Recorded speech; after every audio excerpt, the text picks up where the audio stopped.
kita mulai dengan 1 bulan, peserta 15, kemudian tidak terasa 2 tahun kemudian tuh sudah batch 9 saya pegang itu. Makanya saya ke teman-teman itu jangan lupakan bahwa satu, berguru jangan dengan 1 orang, ya kan. Kemudian rawatlah jaringanmu.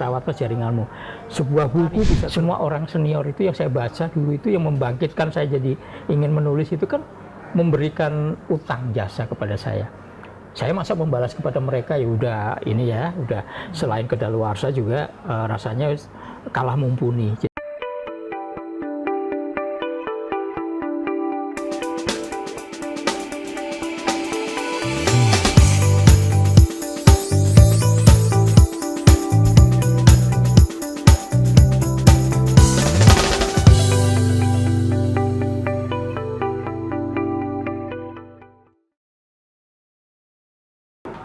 Halo, kembali lagi bersama saya Jajang Yanwar Habib dalam program Safari Sastra kuatbaca.com.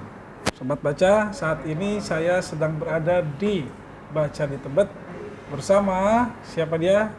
Mas Kev, Pak Kurnia Effendi. Panggilnya Pak. Iya. Sudah Mas, kemudian Pak. Gak apa-apa. Tentu saja bersama kawan Nisa Rengganis. Halo, Penggiat Mas Jajang, sastra Mas Kev. kuat baca kita. Jangan Selamat bosan-bosan deh. bertemu Iya. dengan kawan-kawan. Nah, ini Mas Kev, sebelum saya berbincang, menanyakan banyak hal sama Mas Kev, Apa saya itu? ingin tanya dulu ke Mbak Nisa. Oke, Kesan tentang Mas Kev ini gimana buat Mbak Nisa? oke, baik. Sebelumnya terima kasih nih untuk Mbak Kanti dan Mas Win sudah mengizinkan kami ya membajak tempatnya di Baca di Tebet. Ini sebuah perpustakaan dan ruang pertemuan, juga ruang menulis, dan Mas Kev sering menjadi narasumber di sini ya Mas Kev ya. Iya, Untuk ini sudah beberapa kayak rumah sendiri lah ya. Untuk beberapa program kelas menulis maupun diskusi buku. Jadi tadi berangkat dari pertanyaan Kang Jajang mengenai kesan Mas Kev, tentu saja kesannya baik dong. Ya, masa nggak baik ya? Artinya pertemanan kami sudah cukup lama dan mungkin diawali dari pertemuan antar karya ya Mas Kev ya. Iya. Mas Kev mungkin membaca puisi Nisa membaca puisi Mas Kev, dan kami juga pernah dipertemukan dalam satu ajang lomba menulis waktu itu di Hari Puisi HPI ya, Iya. HPI Hari Puisi Indonesia. Itu sih. Jadi senang sekali. Terima kasih Mas Kev, dan sebelum di depan layar ini, di belakang layar udah ngobrol-ngobrol. Ya, jadi nggak perlu Asik. diulang ya. Asik juga, jadi nggak perlu diulang. Biar teman-teman tahu Mas Oh, begitu. serunya Mas Iya, Kev iya. dalam proses berkarya gitu. Ya. Jadi yang termasuk saya mungkin ya, yang paling ingin banyak ditanyakan itu sebagai orang umum gitu ya, orang yang awam gitu. Karena saya hanya menyenangi tetapi tidak melakukan pembuatan karya kalau saya ini. Oh, emang Kang Jajang nggak? Saya penulis, Oh, tapi penulis. nulis berita. Oh, jurnalis. Ya. Jurnalis saya. Kalau jurnalis dibungkam, maka sastra yang Sastra yang bicara. bicara. Nah, ini ada kaitannya karena rekan-rekannya Mas Kev ini banyak aktivis dulu di ITB ya. Terus, Iya. iya. Tapi kita melihat profilnya Mas Kev ini adalah seorang arsitek, interior design. Loh kok ternyata sastrawan juga, ini gimana ceritanya Mas Kev? Sebenarnya bukan kebetulan tentu saja ya, karena semua itu selain mengalir seperti sungai ya, mengalir mengikuti takdir sampai ke hilir, tapi ada hal-hal yang memang mengandung keputusan-keputusan penting. Kan tidak menyangka ketika saya masa kecil di Jogja, kemudian ayah meninggal ketika saya umur 12 tahun ya kan. Dari sana di Jogja pindah ke kampung halaman di Tegal ya, saya kelahiran Tegal. Kemudian ketika SMP itulah berproses yang luar biasa karena saya anak sulung punya 3 adik, bagaimana bisa membiayai membantu ibu saya untuk bisa adik-adik saya itu bisa sekolah semua dan sebagainya. Nah, terpikir pada saat itu sedang populer mengenai STM pembangunan yang waktu itu hanya 3 ya, tempatnya di kalau tidak salah di Semarang, Jakarta, kemudian Pekalongan, ada lagi kemudian Surabaya. Nah, saya memilih Semarang karena saya di Jawa Tengah kan. betul memang 4 tahun di sana seperti D1, saya mengambil jurusan bangunan gedung, tujuannya apa? Supaya cepat bekerja. Nah, ternyata memang iya, ijazah belum dapat itu udah bisa bekerja gitu ya. Luar biasa pada saat itu. Nah, ketika saya bekerja di Biro Arsitek itulah, di Semarang itu, saya mengembangkan itu bakat apa ya, passion ya mungkin ya, kegemaran menulis itu.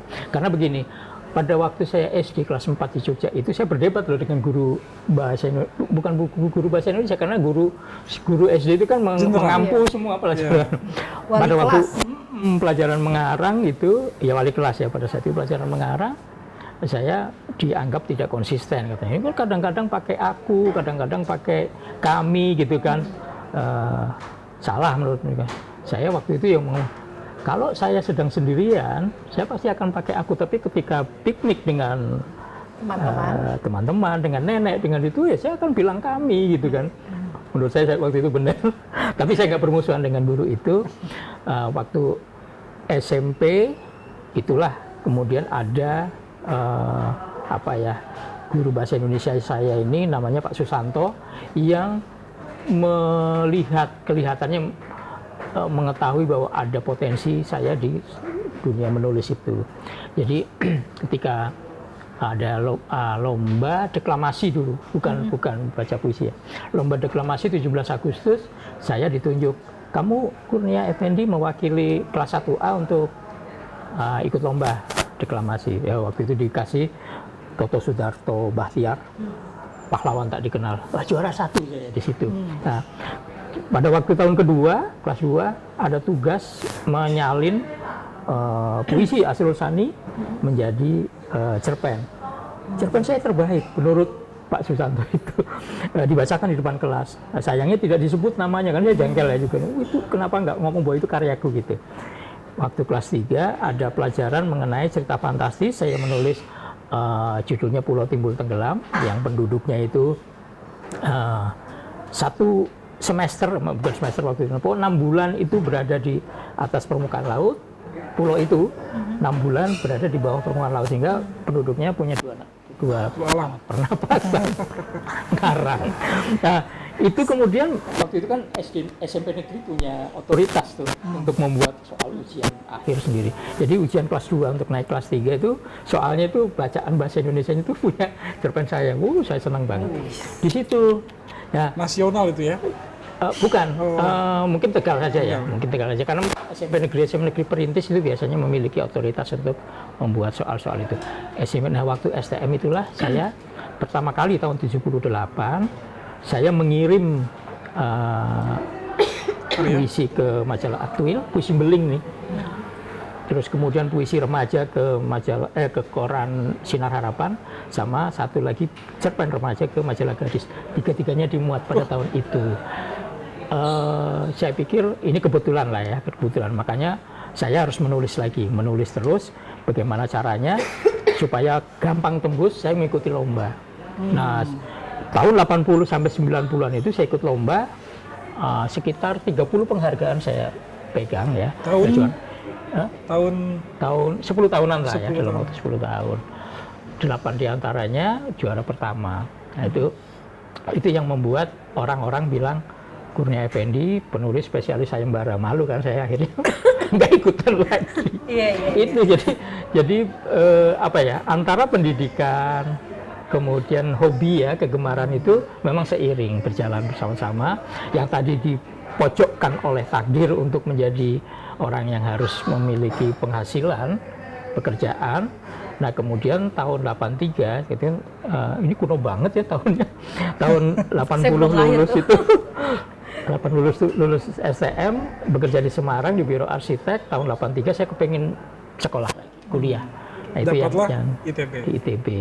Ambilnya apa ya, nggak jauh-jauh ya, dari bangunan gedung ke desain interior. Tapi ngambilnya di Fakultas Seni Rupa nih, bukan arsitek.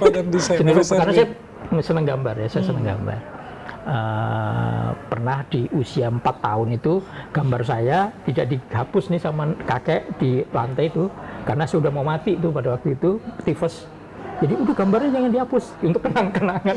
Saya selamat sampai sekarang. Nah itu jadi senang gambar, senang menulis ini berjalan seiring. Maksudnya tadi sebentar Mas Kev gambar, terus kena sakit tipes? Iya, jadi gambarnya pakai kapur di jubin ya, lantai. Dulu kan lantainya belum marmeran itu loh ya, yang masih ubin hitam itu kan. Jadi saya gambar di situ, gambar wayang, gambar bis, gambar motor, apa gitu. Itu kemudian saya sakit itu sampai kurus sekali gitu ya. Jadi kakek saya itu memberi pesan ke keluarga itu, jangan dihapus gambar ini. Kalau saya mati paling tidak ada gambarnya yang awet gitu. Itu tapi karena kan didiagnosa nggak mungkin lama gitu. Apanya? Didiagnosa kayaknya nggak mungkin lama nih anak gitu. Saya kurang tahu, dulu kan nggak musim begitu ya. Tapi seingat saya ceritanya itu sampai untuk menurunkan panas badan saya itu dijilat tuh sama kakek saya. Jadi kayak mandi kucing gitu ya, dijilatin gitu. Saking sayangnya kan, ibu saya anak tunggal, jadi saya cucu pertama, cucu paling disayang lah pada saat itu. Karena guru pertama saya juga kakek saya. Jadi saya kelas 1 itu setengah tahun. Bapak pindah ke Jogja, saya langsung dibikin rapot ngarang. Saya sekarang buka rahasia nggak apa-apa. Begitu Mas. Jadi apa ya? Nulis itu bukan ujuk-ujuk.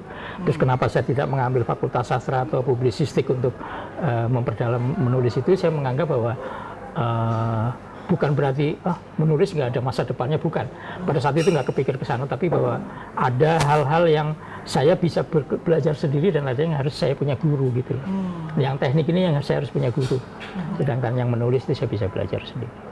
Oke, tadi intermezzo sedikit Sobat Baca. Ketika tadi Mas Kev bilang bahwa waktu itu saya mengirimkan 3 naskah ke majalah Sinar Harapan, Aktuil, sama Gadis. Itu masuk semua, itu jelas merupakan sebuah kebanggaan karena pada tahun 70-an media yang hari ini ada di seperti ini, channel YouTube atau media online, dulu cetak semua bos. Gitu. Ada redaksinya. Tapi ada redaksinya sama. Iya, ya. Maksudnya ada juru seleksi. Betul. Nah begitu karya yang kita kirim masuk, ya tentu saja sebuah kebanggaan gitu ya. Sejarah lah itu ya, mengukir sejarah pertama. Nah, Mbak Nisa, sejarah yang begitu panjang, memang menulis itu tidak bisa dimulai ketika lulus pendidikan tinggi, tapi dimulai dari sejak sekolah dasar. Betul. Ya. Itu bagaimana menurut Mbak Nisa? Ya, ini menarik tadi ceritanya Mas Kev gitu ya, mengingatkan betapa dunia kepenyairan, dunia proses kreatif itu tumbuh dari sejak dini. Tadi misalnya tampak imajinatif sekali masa usia SD Mas Kev. Dia bikin cerpen yang ada 2 dunia itu. Jadi satunya kehidupannya di laut, satunya kehidupan di darat, sampai mereka kemudian punya 2 alam pernafasan. Ya. SMP itu waktu SMP. Nah, ini jadi satu hal yang harusnya men-trigger bagaimana dunia pendidikan hari ini di SD, SMP ya, kepengarangan atau kepenulisan itu harusnya mulai diaktifkan, mulai menjadi satu kurikulum, bahkan ya, menjadi satu pelajaran wajib yang masuk dalam kurikulum, bukan hanya semata misalnya kalau di sekolah itu hanya di ekskul. Artinya orang yang masuk ekskul tertentu, katakanlah misalnya di teater atau di kelas menulis, jadi akan dapat materi-materi seperti itu ya Mas Kev. Tapi tidak menjadi satu kewajiban, bahan ajar wajib gitu. Karena kita tahu kelas bahasa Indonesia kan sedikit sekali ya. Paling sekarang malah sastranya hampir hilang ya. Nah, jadi itu. tata bahasa yang ada ya. Jadi salah satu yang men-trigger supaya bakat anak itu terus terawat ya, sebenarnya institusi sekolah. Selain nanti dari Mas Kev itu kan ini terbukti ya, Mas Kev bahkan secara sadar memilih tidak masuk ke jurusan sastra Indonesia karena dia merasa aku sudah belajar menulis, menyukai bacaan sastra, sudah bagian dari itu ya. Nah, bayangkan kalau misalnya banyak teman-teman di sana yang sudah punya ketertarikan, bahkan ada bakat ya, tapi tidak bisa dirawat, dikelola dengan baik, yang akhirnya bakat-bakat itu juga akhirnya kan hilang. Ya. Iya. Tapi memang karya Maskef ini penuh dengan imajinasi ya Betul pada sekali. akhirnya. Beliau kan Fantasi. menulis emang imajinasi. Fantasinya tuh Iya. dahsyat. Semua seni sih ya, saya pikir Iya. imajinasi ya. Seperti yang dimuat tanggal 29 Januari di majalah Tempo misalkan. Koran Tempo itu. Koran Tempo, mohon maaf. Ini kan penuh dengan imajinasi ya. Iya. Judulnya Rumah Kosong Harga Mati, boleh dibaca. Dalam waktu 10 menit lah selesai kok baca cerpen. Gitu kan. Iya, cuma 5 halaman. Nah, satu lagi Mas Kev yang ingin aku singgung soal kalau di kelas-kelas menulis itu para mentor bilang katanya di kelas ini saya ingin lihat bakat itu hanya 1%, 99%-nya adalah belajar. Nah ini juga yang kadang terlupakan. Jadi orang merasa saya punya bakat menulis, tapi dia kemudian berhenti untuk belajar. Belajar itu artinya membaca, diskusi, memahami gitu. Bahkan ada yang dia sebenarnya tidak punya bakat ya, tapi karena dia giat gitu, belajar ya, membaca karya-karya apapun yang akhirnya masuk ya, menginspirasi. Nah kalau menyinggung ini, Mas Kev bakatnya udah ada, ditambah giat belajarnya juga kenceng gitu. Jadi gak heran kalau sampai usia hari ini luar biasa sih, masih produktif. Itu mungkin jadi salah satu materi yang harus disampaikan di kelas-kelas menulis Mas Kev tuh. Iya, saya mulai mengajar secara daring itu karena pandemi. Jadi sebenarnya pandemi jadi kita bilang sebagai gara-gara atau berkat. Iya. Berkat pandemi atau gara-gara pandemi. Semua kan selalu ada sisi baik dan sisi buruk, tetapi pada dasarnya itu semacam peringatan ya bahwa seandainya tidak ada internet, tidak ada media digital ya. Terbayangkan begitu ada serangan pagebluk global ini, bagaimana kita mau bergerak? Ekonomi hancur, sosial hancur, kebudayaan juga mungkin akan runtuh. Tapi kemudian muncul peluang-peluang baru dari sana. Ternyata kita bisa melakukan banyak hal tanpa harus keluar dari rumah. Itu penting sekali. Ketika saya ditawari oleh Nulis Saja dulu, Mas Kev, bulan Mei tahun 2020, kita bikin kelas yuk gitu. Kelas apa? Saya baru menghentikan, saya bilang gitu kan. Gara-gara di rumah kelas saya tutup. Karena tadinya di Sanggar itu kumpul tuh 7-8 orang tiap hari Minggu untuk belajar nulis cerpen gitu kan. Terus kita pakai internet, pakai Zoom, pakai WA gitu. Oh bisa ya gitu. Gimana caranya? Kita coba aja eksperimen. Nah, pada saat itu kita mulai dengan 1 bulan, peserta 15, kemudian tidak terasa 2 tahun kemudian tuh sudah batch 9 saya pegang itu. Jumlah siswanya berapa tuh? 15 rata-rata, 15 kali 9 lah ya. Continue ya. Iya, jadi ini selesai, ada kira-kira mungkin setengah bulan libur, kan pendaftaran lagi gitu, terus mulai lagi. Nah, itu membuat justru menjadi lebih lebih berarti. Karena apa? Dulu yang datang adalah orang-orang Jabodetabek, orang-orang Jakarta kan yang datang ke rumah ke Sanggar gitu. Nah setelah pakai daring itu justru ada murid saya, dari Pariaman, dari Bogor, dari Makassar gitu kan, dari Kupang bahkan, loh bisa ya seperti itu. Nah ada dari New Zealand misalnya yang jamnya lebih dulu 5 jam. Jadi kalau saya bilang, ayo tanya jawab mulai jam 7 malam itu, dia udah jam berapa? Jam 12 atau jam 1. Aduh kasihan juga gitu. Jadi itu realitasnya seperti itu yang kemudian saya merasa bahwa saya pikir pandemi ini membuka semua kemungkinan, termasuk belajar ya. Belajar formal itu, sekolah itu ya, meskipun ibunya jadi marah-marah karena gaptek, anaknya harus mengerjakan PR lewat Zoom dan sebagainya. Nah itu, tapi hal itu membuka banyak peluang dan saya kira muncul pertumbuhan ekonomi baru dari situ, saya kira itu. Jadi memang alih wahana dari yang offline ke online itu memang tidak bisa dipungkiri ya. Iya. Nah setelah pandeminya pagebluknya selesai nih, akankah offline itu lebih menarik? Saya kira offline itu dirindukan ya, karena begitu akhir tahun 2021 itu ada reuni, ada kita kumpul lagi bikin. Nah saya ingat tanggal 7 Juli 2022 itu PDS Habib Yasin diresmikan, Perpustakaan Jakarta diresmikan. Datang kan kita. Datang, iya. Maksud saya itu adalah seperti apa? Euforia orang untuk berkumpul kembali meskipun pakai masker dan sebagainya. Tapi orang sudah berani berkumpul dan insya Allah apa yang disebut dengan pandemi atau apa itu sudah mereka juga kan kalah lah sama tubuh kita. Artinya kita ini adalah penyintas-penyintas yang hebat. Nah dari situ Habib Yasin mengadakan Bulan Sastra. Itu saya ngisi 2 acara di situ. Tanggal 15 itu membaca Raden Saleh, tanggal 19-nya workshop penulisan cerpen dan puisi offline itu. Tapi saya kira sekarang semuanya bisa dilakukan secara hibrida ya, dua-duanya bisa jalan. Nah, itu maksud saya jadi lebih luas. Makanya saya ke teman-teman itu jangan lupakan bahwa satu, berguru jangan dengan satu orang, ya kan. Kemudian rawatlah jaringanmu. Sebuah buku bisa terbit itu tidak individual. Ada editor, ada penerbit, ada distributor, ada tokonya, ya, ada pembelinya. Bagaimana kalau kita nulis nggak ada pembacanya? Bayangkan kan. Jadi minat membaca juga harus digiatkan. Nah ini saya kira Win Muldian sama Kanti ini luar biasa ini usahanya untuk bisa memberikan kesempatan banyak orang untuk bisa membaca dengan nyaman di sini. Ya, jadi ini sobat baca nanti bisa diambil gambarnya ya. Ini buku, sebelah sana buku. Iya. Sebelah koleksinya ada 20.000 buku. Ya. 20.000. Ada ruangan khusus yang tidak boleh makan minum, khusus baca ya. Khusus baca di sana boleh. Di sana harus nggak boleh begini, harus tenang di sana.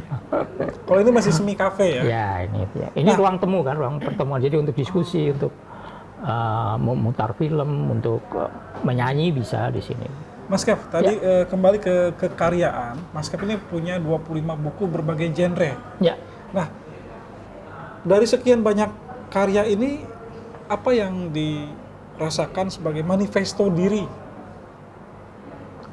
Setelah ya senior, penulis senior, sastrawan senior, interior designer senior, sastrawan sayembara, penulis sayembara. Manifestonya apa setelah sekian banyak karya itu? Manifesto itu apa sih sebenarnya? Kesejatian kali ya? Kesejatian gitu ya? Ya. Saya sih sebenarnya gini bahwa menulis itu bagi saya kan legasi ya, pewarisan. Karena apa? Saya menulis itu belakangan baru saya sadari, saya sedang membalas budi dengan semua yang saya baca. Saya membalas budi ke Budi Dharma, membalas budi ke Gunawan Muhammad, Sapardi Djoko Damono, semua Ahmad Tohari, semua orang senior itu yang saya baca dulu itu yang membangkitkan saya jadi ingin menulis itu kan memberikan utang jasa kepada saya. Saya masa membalas kepada mereka ya udah selain kedaluarsa juga rasanya kalah mumpuni. Jadi saya membalas budinya dengan menambahkan nilai-nilai dari semua yang saya serap itu menjadi buku-buku yang dibaca oleh generasi berikutnya. Saya kira itu. Kemudian menulis itu, kalau dulu filsafat mengatakan aku berpikir maka aku ada, mudah-mudahan ya aku menulis maka aku ada. Ya tentu saja berjejak kan. Sebab Pram juga pernah menulis begitu kan, bahwa satu-satunya yang bisa orang ingat kita itu karena kita menulis gitu. Kalau kita tidak menulis itu seperti buih aja udah ombaknya hilang ya selesai gitu, nggak ada. Kita hidup itu seperti betul-betul mampir ngombe itu tadi. Kalau ini kan mampir nulis ya. Jadi orang bisa kalau kata Hairil misalnya aku mau hidup 1000 tahun lagi itu sebenarnya itu antara antara realitas dan imajinasi, karena bagaimanapun kayaknya sampai sekarang itu dalam pembicaraan 1 abad Hairil Anwar aja karena karyanya masih belum ada yang bisa dikatakan bahwa bagaimana di zaman tahun 45 itu, di era 45 itu ada tulisan yang sampai sekarang aja belum terlampaui gitu loh. Karya-karya Hairil itu karya sangat modern, sangat mendahului zamannya kan. Jadi saya kira itu benar, dia akan mungkin lebih 1000 tahun akan dikenang gitu ya. Nah, dengan nulis seperti itu, Mas. Kalau di antara cerpen, puisi itu proporsinya berapa banyak tuh yang? Saya tidak tahu karena berangkatnya bareng-bareng. Ini kayak Acep Jamjam Nur dengan antara melukis dan menjadi sebagai penyair ya. Jadi kalau dia lagi jenuh melukis, jadi menjadi penyairnya itu capek, jenuh, dia melukisnya udah bosen atau catnya habis, dia menulis kan kayak gitu kan. Nah saya antara cerpen dan puisi karena berangkat bareng tahun 78 itu, saya tidak memberikan, nggak pilih kasih lah antara mereka. Jadi saya kemarin juga menulis puisi, kemudian itu menulis cerpen, kemudian juga sedang menyusun novel gitu kan. Tapi juga tidak berhenti menulis esai gitu. Semua itu saya lakukan karena memang setiap gagasan ini punya jalannya masing-masing. Gagasan ini cocoknya untuk cerpen, gagasan ini cocok untuk novel, gagasan ini cocok untuk puisi atau esai gitu. Jadi saya berikan kebebasan. Kalau orang ada ya penulis namanya Lian Go yang mengatakan, ibu kok bisa bikin tokoh seperti ini, idenya dari mana gitu kan, idenya dari mana gitu. Wah, ya saya nggak tahu idenya datang dari kapan. Kok bisa ada karakter seperti itu? Nah saya juga nggak tahu kok bisa dia karakter seperti itu. Itu sebenarnya naif ya, tapi kenyataannya kadang-kadang sebagai penulis mungkin mengalami hal itu. Kita tuh mengikuti apa maunya tokoh itu pada saatnya, tapi ini mungkin udah kelas ketiga ya, maksudnya ada kan bagaimana menulis dasar itu kan urusannya adalah soal ide menjadi tulisan, kemudian ada teknik bagaimana menyampaikan cerita, berikutnya adalah soal rasa gitu kan, rasa dan itu filosofi lagi sudah sampai ke sana gitu. Bahkan cerita yang sederhana aja bisa sangat mendalam, misalnya karya-karya Menunggu Godot, terus Kereta Kencana gitu, semakin sunyi semakin indah, itu kan sebenarnya udah di luar keseharian kita itu. Kaca Piringnya Danarto. Misalnya seperti itu. Magis. Iya, Mas Kev. Ya. Ini aku mau sedikit menyinggung ya, Pak Jajang ya. Ini menarik karena buku ini adalah hasil residensi Mas Kev saat mengikuti beasiswa unggulan dari Kemendikbud RI dari Komite Buku Nasional KBN. Yeah. Nah, saya ingin menyinggungnya tadi sebenarnya udah disampaikan beberapa kali oleh Mas Kev. Saya bahkan sampai disebut sebagai penulis sayembara karena mengikuti banyak perlombaan. Dan juga misalnya Mas Kev membuat satu kelas menulis yang kemudian akhirnya pesertanya juga dikurasi ya karyanya untuk nanti diterbitkan. Nah, bahkan Mas Kev mengikuti residensi yang outputnya adalah jadi buku.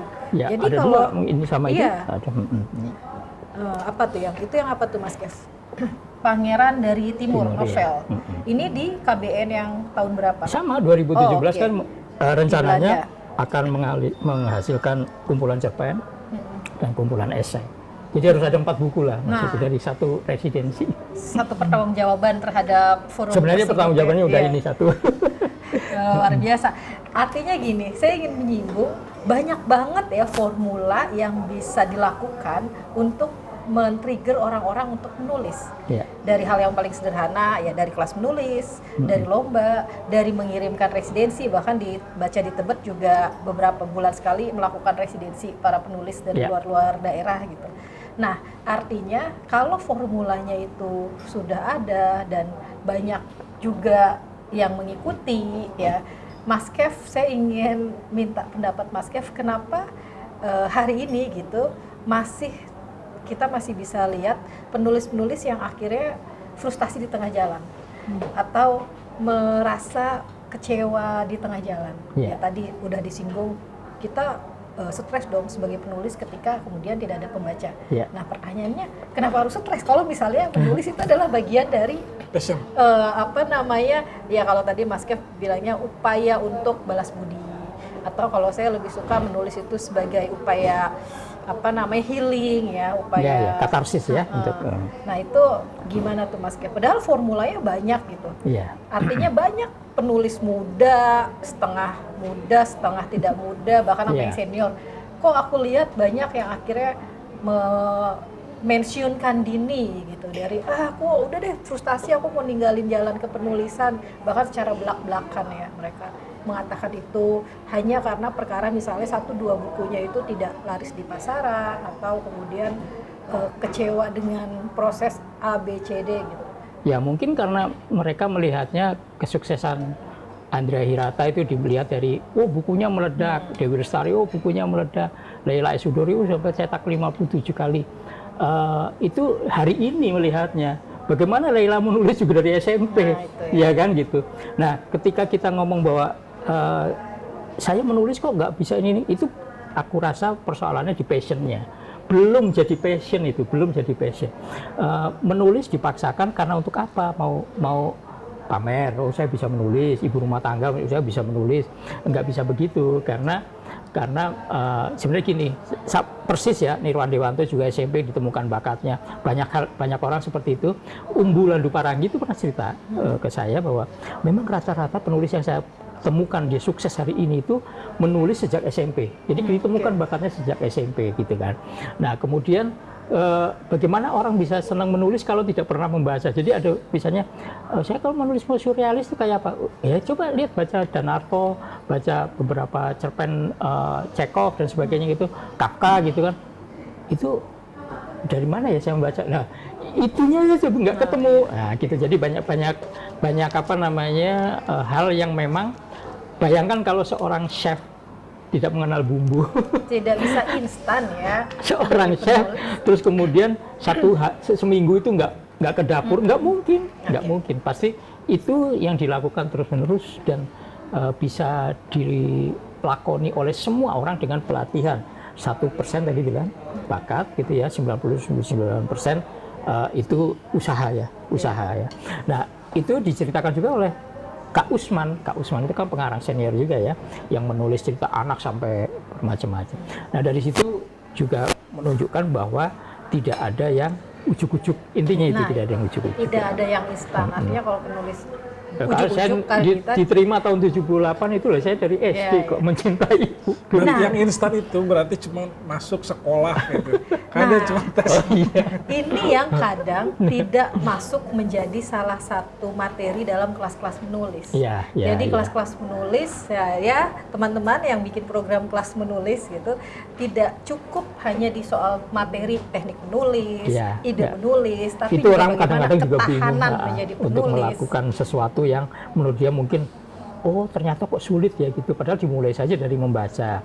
Kayak Sulak misalnya, A.S. Laksana itu mengajari siswanya itu untuk menyalin cerpen pakai tulisan tangan. Tujuannya apa? Ini mengingat, mata mengingat gitu. Ya. Saya dapat ini baru nih, insight baru itu ya. Kuncinya di passion ya, sobat baca. Passion itu kalau dalam bahasa Indonesia berarti apa tuh? Gairah. Bisa gairah, bisa apa namanya, kata hati, bisa kecintaan ya, bisa. Paling sederhana mungkin kegembiraan diri ya. Iya, ya itu gairah mungkin bisa. Gairah ya. Gembira dulu, kalau udah gembira mah mau. Iya, karena saya kalau menyampaikan kepada teman-teman juga, menulislah dengan gembira. Tapi ketika menulis gitu, hancurkanlah tokohmu.